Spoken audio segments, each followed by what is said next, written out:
Hi and welcome back after a mini Easter break to this week's Sunday Fun Day. So we're still talking about gardening this week because this just so happens to be the most exciting time. Also, I wanted to quickly let you know that I've relaunched my 21-day happiness challenge, which is a combination of downloadable PDFs, email reminders, video trainings and live coaching from me, all designed to help you get a jump on living a life full of fun, laughter and happiness. So you can sign up for this using the link below in the show notes. You're listening to How to Change Your Life One Step at a Time with me, Katie Woodland. Tune in every week so that you can use tried and tested tips, tricks and hacks to start living the life you want right now. So why am I so excited? Well, because as you probably guessed from the title, I've got some tiny little shoots. So it's crazy how happy that this can make you. I have been checking on my little propagator trays every day to see if anything is happening, half expecting to have planted them all wrong, and yet completely against all odds, there's green and purple shoots everywhere. Yes, purple, that's the beetroot, and it really does look really cute.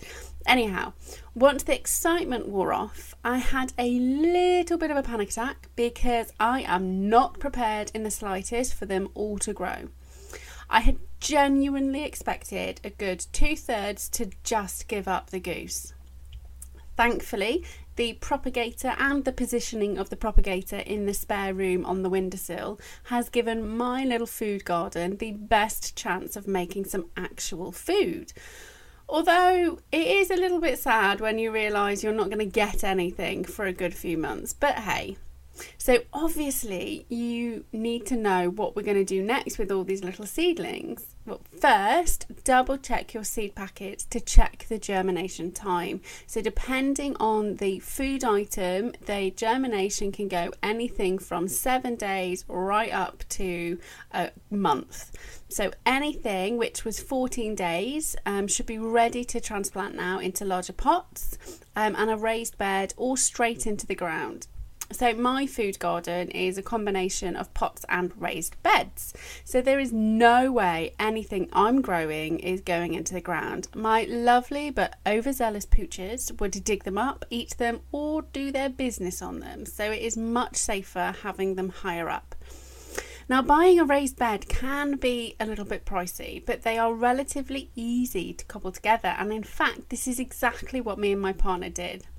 We bought some 6-foot treated timber slats from the yard and a trellis so that we can not only box in the ground veggies, we can also attach the tomatoes, cucumbers and peas to the trellis.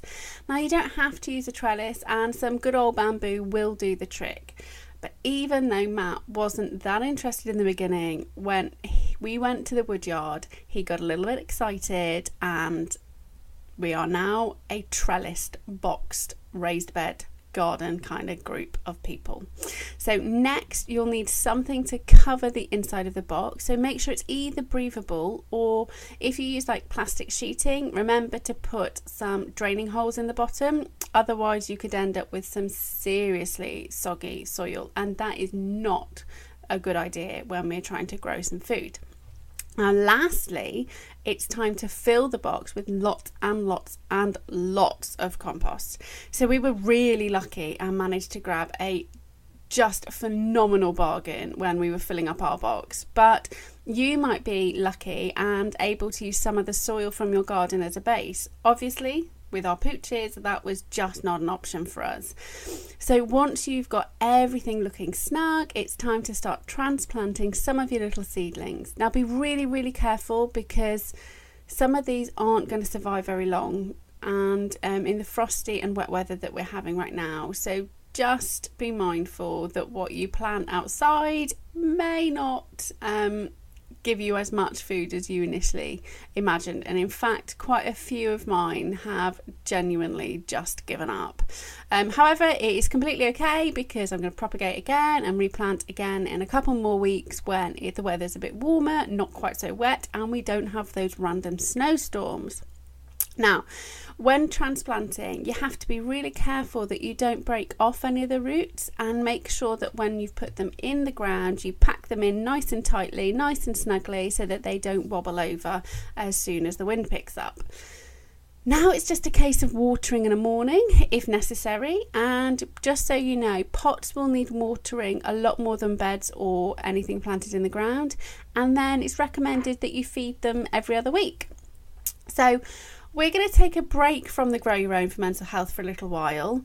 Just as everything in the garden is actually busily growing, I'm not going to be able to talk to you about what I'm doing because I'm just going to be watering and watching. I will, however, be back every time we get a crop of something, so I can tell you all about that food's health benefits and what we did with it, and more importantly, how well I got on with growing it and getting it out of the ground. So don't worry, I'm still going to be back on a Sunday talking about other things you can do for fun to help keep your mental resilience high. Have a great week, and next week we'll be doing some paper craft. So have a great week, and I will catch you soon.